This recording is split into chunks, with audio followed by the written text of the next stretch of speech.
Hi, everyone. Our guest today is kind of a big deal. He's been named a LinkedIn top voice in technology and innovation. He's been dealing with things in mega breaches to nuclear weapons. He's been at the epicenter of cybersecurity. He's even a strategic advisor for the FBI. You obviously know who I'm talking about. If you don't, here's Jamil Farshchi. Jamil, thank you so much for being here with us. Thank you for having me. Man, I'm so excited to get to talk to you today, but I'm really curious to know, how does somebody become who you are today? Like, what is your origins life story? Tell us your superhero origins. I don't know about superhero, but look, I've loved technology since I was a kid. And when I was in middle school, I coded up a Frogger game for my science fair. So that's sort of how out there I was. And then when I went to college, I compromised my computer, my college network. And then because of that, I didn't go to jail. Instead, I was able to get a fellowship and do the same sort of security work for the entire university. And that sort of kicked me off. And then I went to NASA to help do emerging security technology there, nuclear weapons at Los Alamos, and on until here I am at Equifax. That's awesome. So you always had some kind of inclination towards breaking down security. Like, how did the idea come about of you breaking down the firewall, I guess, at your school? Like, what did the idea? Was that a prank somebody dared you to do? Or you were just like, I'm bored today, it's Friday, let's see what I can get away with? I wanted to get my grades better. No, I just look, it's to me, it's fun. I mean, getting into the weeds and learning how technology works and different ways to be able to break it. I think you sort of have to have that a little bit of a roguelike spirit to be really good in this field and figure out what works, what doesn't. And fortunately, I've gravitated to the side of what works and how we can stop bad actors. Yeah. That's how I arrived here. And what was the first resource that you started tapping into that gave you the tools to start breaking down things and understanding the deep mechanics of security? I worked at this organization called the Oklahoma Climatological Survey when I was in college, and I had the best boss mentor ever. He would come in, he taught me all about security. We'd do packet analysis together in the middle of the night. I mean, mainframes, everything. And so he took me under his wing, taught me a ton. And I think in large part, I'm here today because of that guy. Wow, that's awesome. So he was like your master splinter of cybersecurity in a way. In a way, yes. That's so cool. So we're here for Cybersecurity Month, and having an awareness for cybersecurity in the company is really important. Can you tell us what that's all about and why that's so important for us? Look, if we're going to be able to protect ourselves, if we're going to be able to protect our families, our community, this company, we've got to know what the threats are, and we've got to know how to be able to defend ourselves against them. And so I think this month is all about teaching everybody what the key threats are, how they can protect themselves, and by extension, how to protect Equifax and make sure that the consumer data that we're entrusted with is protected. That's awesome. No, I totally agree. I think it's something that becomes a much bigger and bigger concern as technology advances. And nowadays, cybersecurity is at the forefront of everyone's minds. I'm curious to know, like, from scams to identity hacks, I mean, all this stuff is essentially the crime of the future. Could you kind of break down for the audience that doesn't understand so much about that, just break down what all the types of cyber attacks are out there? It's the crime of the future, but it's also the crime of the present because it happens all the time. There's a handful of things that I think matter most. Number one is passwords. So there are today 16.7 billion credentials floating around on the dark web that have been compromised through all the breaches and individual compromises and things like that. 16.7 billion. And what the bad guys do is they take those and they reuse them. So they get Jamil's credentials and then they'll go to whatever retailer or whatever organizations that I'm affiliated with, and they'll use those over and over and over again. So you've got to be smart about password hygiene. Use a complex password. Make sure that you have enough characters in it. Don't reuse the same one for every single website that you go to.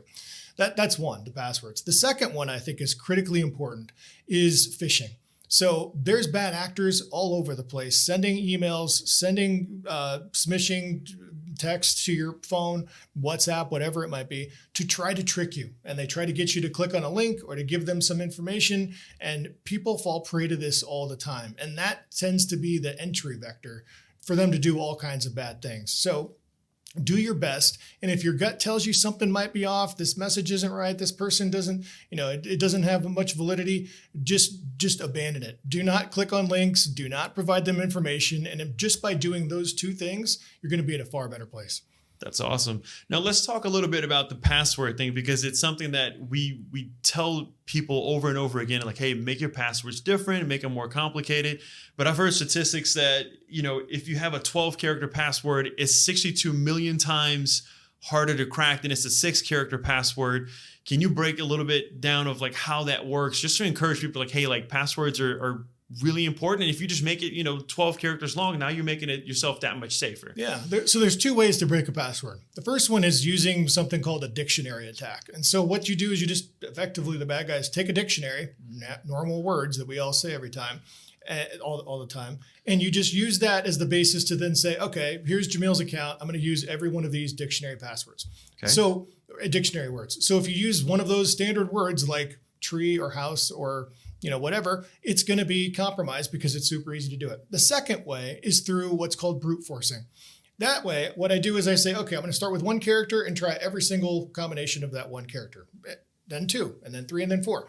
And that increases the amount of time. The more characters that you have, more combinations you create, the more difficult and the more time consuming it is to be able to crack it, which is why we say, hey, use an 8 character password instead of a 6, or a 12 instead of an 8.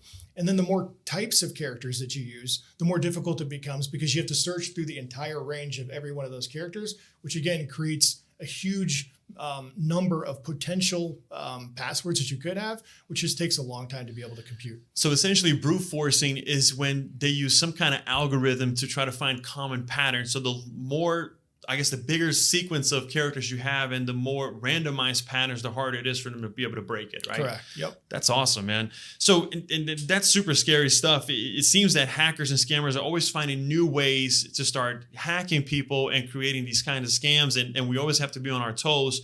Based on your experience right now, what are some of the emerging threats that people need to be on the lookout for? Yeah, there's several of them. I think one of the ones that's top of mind is AI. We've all been taken aback by generative AI and Chat GPT and what it can do. It does a lot of good things, and it makes our lives a lot easier in many respects. But it's also a great tool for the bad guys. So if I can just go to a prompt and type in, hey, I want to create some new cool malware, then these GAI solutions can create it for you. And so it reduces the barrier of entry dramatically. To be able to just create malware all over the place. And then what you're going to expect is more attacks, greater quality and things like that. So I think AI is one that we're all concerned about right now. It's still early stages, but we'll see where it goes. The other one would be the geopolitical aspect. So if you think about the Ukraine war, and you think about the number of attacks that Ukraine faced in the beginning stages of that battle, and what happened at the same time was the rest of the world, we actually kind of were able to take a breath, because a lot of the bad actors are aligned with some of these nation states, particularly Russia. And so their communities of bad guys were focused on Ukraine.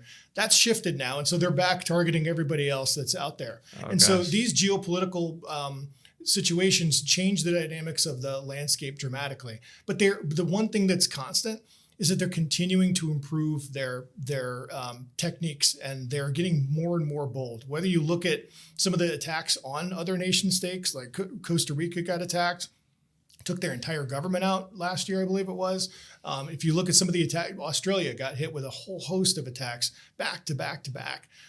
There's a lot of evolution in this space, and it creates a lot of risk for all of us. The one I think that concerns me the most is attacks on critical infrastructure, because this is the lifeblood. I mean, turning on your lights, turning on your tap at your house. These are ripe targets for cyber attackers that could potentially affect all of us, every citizen of the United States. So when you say critical infrastructure, does that include like household devices that we use every day, like a Ring doorbell, baby monitors, anything that has an internet device? That would be IoT. So that's a different area. So there's another class of attacks that target what we call Internet of Things, which is IoT devices. That includes your Ring doorbell, your connected refrigerator, and all that other stuff.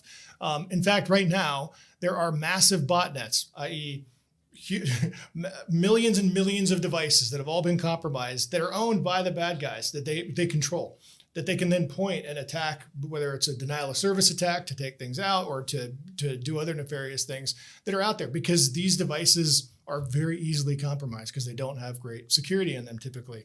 And so those IoT ones are another whole area of threats that we have to worry about. Not quite as much, I don't think, as some of the other ones that I talked about. So I think the part that scares me the most, based on what you mentioned, if we were to focus on AI specifically, is that they can use AI to disperse malware attacks and make them easier to get, I guess, that kind of coding. Yeah. And ChatGPT just gives that out willingly to people. So when I was in middle school and I created that Frogger game I told you about, I had to learn the coding language and I had to try it and do all this other stuff. It took the bar is pretty high to be able to learn how to code. Mm-hmm. With AI, you don't have to do that at all. All you have to do is be a decent prompt engineer to be able to ask it through natural language, hey, I want you to create me a piece of malware that does X, Y, or Z. It's the barrier to entry just drops to basically zero. So the whole thing about the kid in his basement attacking, the U.S. government or whatever, these kinds of things become like definite realities because it becomes so easy to be able to create them. So you can expect very sophisticated malware done at scale and targeting who knows what around the globe. So that's scary. That is very, very scary. Kids in the basement, please don't do that. That's terrible. Keep us safe. So that's a good way to explain like how many problems we have with hacking. But what are some of the things that you would recommend for the average user out there to lessen their chances of being hacked? We know the password is a big thing, obviously, but maybe what are some of the resources that you use for the average user to protect themselves or at least become less of a target to all these potential threats? Yeah, so hands down, the first thing you need to do is focus on your passwords. And secondly is make sure that you are not clicking on links that are potentially risky. Be smart about where you're going, where you surf, like what websites you decide to go to. If you go to some corners, you're going to be at quite a bit of risk to get malware installed in your system, and you're potentially at risk on that one. Update your devices.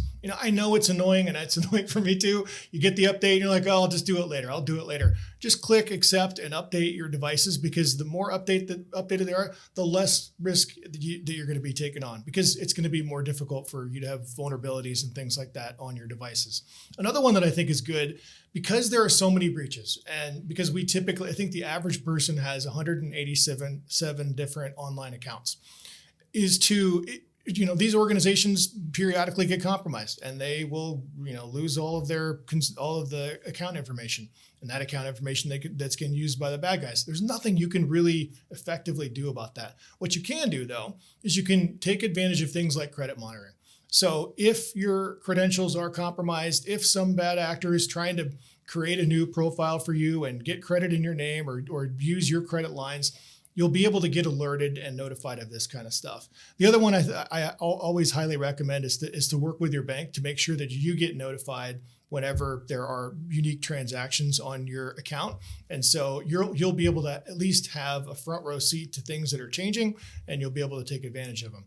Finally, multi-factor authentication. For all of the accounts that allow it, try to implement this. And so it's just a configuration setting. And what multi-factor authentication does is it says, hey, I might have my username and password, but there's one other thing that you need to be able to log in addition to that, whether it's sending you a text, so you have to put in your verification code or whatever it may be. That provides a great level of protection against some of these common attacks that we see. That's awesome. It's funny you mention it, because when it comes to updating your devices, my very, very ignorant self, I think that I shouldn't update because I think that the update isn't secure enough. But usually the update's on the most secure thing. You're truly next level then. Yeah. So it's definitely update your devices as soon as possible, right, to keep yourself protected, which I think is great. But thanks for saying that. I think that helps people a ton, and just giving people a list of things to keep in mind and stay vigilant on, because I think these kind of attacks are going to be on the rise as the years come, especially because of ChatGPT, like you said. Look, it is in general, because as a society, just think of your day-to-day life. today versus a decade ago or 20 years ago. I mean, technology, we're intrinsically tied with it in our day-to-day lives, whether it's watching Netflix at night or it's using your phone to check on your, whatever, or getting your, doing a withdrawal from your bed, whatever it might be. Technology underpins it all. And so the more reliant we are on technology, the more of a risk it potentially creates, because it's attractive for the bad actors to be able to target it because they know how much we rely on it. So this is a problem today, but it's only going to become, cyber is only going to become a bigger and bigger problem as we move forward. Can you talk a little bit more about the different types of scams and attacks out there? Because I know there's attacks. For example, my ex was hit with a phone call like a month or two ago, and it was supposed to be a police officer. And she checked his LinkedIn. The police officer had a LinkedIn. They had a website for the police department, and they tried to keep her on the phone for 3 hours to take $15,000 out of her account. So there's different types of attacks out there. What are some of those types of attacks, and what are they called? Yeah, let me start. First off, those types of attacks you just described, they are all too common. And they'll take the variety of whether a police officer, it'll be the FBI, it'll be the IRS. There's a whole host of them out there like that. And I think what's been interesting to watch the evolution of that kind of attack is the level of sophistication and the work they do on the back end. To your point, hey, there's a website, there's a LinkedIn profile. It all looks legitimate. Like, how can it be not true, right? Yes, exactly. And I think for most people, you're like, okay, this must be. But here's the thing. How often and when would the police call you and ask you for money? Like, it just, so this is when you've got to use your sort of spidey senses and say, does this really add up? Why would they be asking me for a Bitcoin wallet, $10,000 in Apple, whatever those iPhone cards are, those Apple, whatever they are. I don't remember. Some cryptocurrency. It's like, yeah, put $10,000 in my Bitcoin wallet. You know? Yeah, I mean, they do this, or Nordstrom's gift card. Like, they do this, and you're like, why would they? That doesn't sound quite right. They had a PD be asking me for this. It doesn't make any sense. So you've got, I think, just using common sense and like your gut a little bit will help you avoid a lot of those things. So you've got the phone scams, you've got the standard phishing stuff that we talked about earlier. I mean, there's a whole host of ways they try to get at you.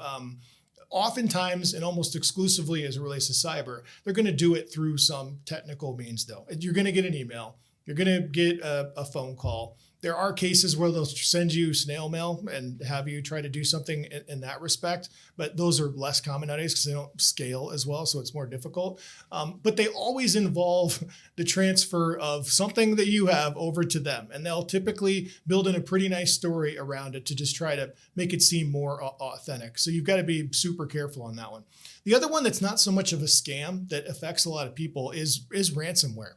So this is a bad actor getting access to your system somehow or your information somehow, and then they lock it up, they encrypt it, and you can't access it. There was a woman, I mean, this is terrible. There was a woman in my neighborhood, an old lady, she was probably in her 80s, and she got ransomed. And so as the resident technology person on my block, I guess, I went over to try to help her out.